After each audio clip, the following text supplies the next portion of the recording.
জামাতে ইসলামের কোটি টাকার সাম্রাজ্য দেখুন।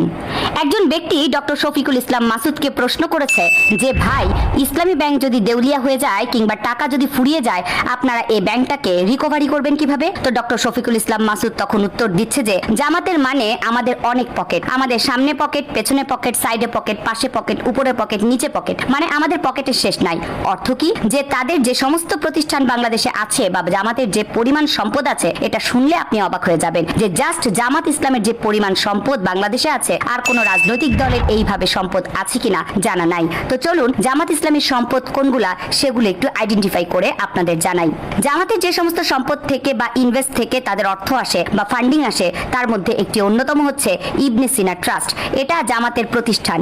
এই প্রতিষ্ঠান থেকে যে জামাতের একটা হিউজ পরিমাণে ফান্ডিং হয়ে থাকে। এরপর জামাতের আরেকটি প্রতিষ্ঠানের নাম হচ্ছে ইবনে সিনা মেডিকেল কলেজ ও হাসপাতাল। এটিও জামাতের নিজস্ব অর্থায়নে তৈরি করা। এটি জামাতের স্ট্রাকচারকে আরো সংগঠিত করে। এটি একটি জামাতের প্রতিষ্ঠান। এরপরে আপনি আরো দেখতে পারবেন ইবনে সিনা ডায়াগনস্টিক সেন্টার। ঢাকার বিভিন্ন জায়গায় এর শাখা আছে। এই সমস্ত শাখাগুলি বাংলাদেশ জামাত ইসলামী থেকে নিয়ন্ত্রিত এবং এখান থেকে যে অর্থ আয় হয় তার একটি লভ্যাংশ বা একটি অংশ জামাতের অর্থনৈতিক কর্মকাণ্ডে ব্যবহার করা হয়ে থাকে। এরপর আছে ইবনে সিনা ফার্মাসিউটিক্যাল। এটিও জামাতের একটি বিশ্বস্ত এবং নির্ভরযোগ্য প্রতিষ্ঠান। এই প্রতিষ্ঠান থেকে যে পরিমাণ আয় হয় তার একটি অংশ জামাতের রাজনৈতিক কর্মসূচিতে ব্যবহার করা হয়। এরপরে আছে সমৃতা হাসপাতাল ও মেডিকেল কলেজ। এটি জামাত কর্তৃক নিয়ন্ত্রিত এবং জামাত কর্তৃক প্রতিষ্ঠিত। এখান থেকে যে পরিমাণ অর্থ আয় হয় তার একটি অংশ ব্যয় হয় জামাতের কর্মসূচিতে। এরপর আছে মেডিকেয়ার হাসপাতাল। মেডিকেয়ার হাসপাতাল এটি নিয়ন্ত্রণ করে পুরোটাই হচ্ছে জামাত এবং এই মেডিকেয়ার হাসপাতাল থেকে যে আয় হয় তার একটি অংশ আপনার চলে যায় জামাত ইসলামের ফান্ডে।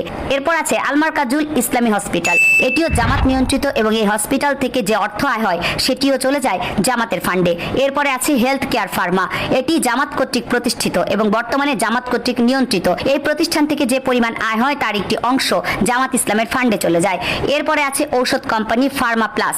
এটিও জামাত কর্তৃক প্রতিষ্ঠিত এবং জামাত ইসলামী কর্তৃক নিয়ন্ত্রিত।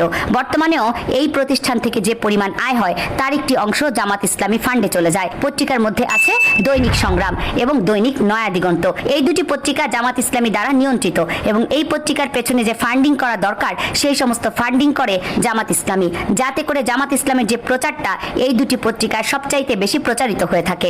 এরপরে আছে এনজিও সংস্থা কেয়ার বাংলাদেশ। কেয়ার বাংলাদেশ এটি যদিও অনেক ক্ষেত্রে বলা হয় এটি পূর্বে জামাতে ছিল, এখন নাই, কিন্তু বর্তমানে এটি আরো বেশি শক্তিশালী জামাত ইসলামের লোকজন দ্বারা পরিচালিত। এই কেয়ার বাংলাদেশ এনজিও দ্বারা যে অর্থ আয় হয় এই অর্থের একটি অংশ জামাত ইসলামের ফান্ডে চলে যায়। এরকম আরো প্রতিষ্ঠান আছে এবং সবচেয়ে বড় বিষয় হচ্ছে ইসলামী ব্যাংক বাংলাদেশ।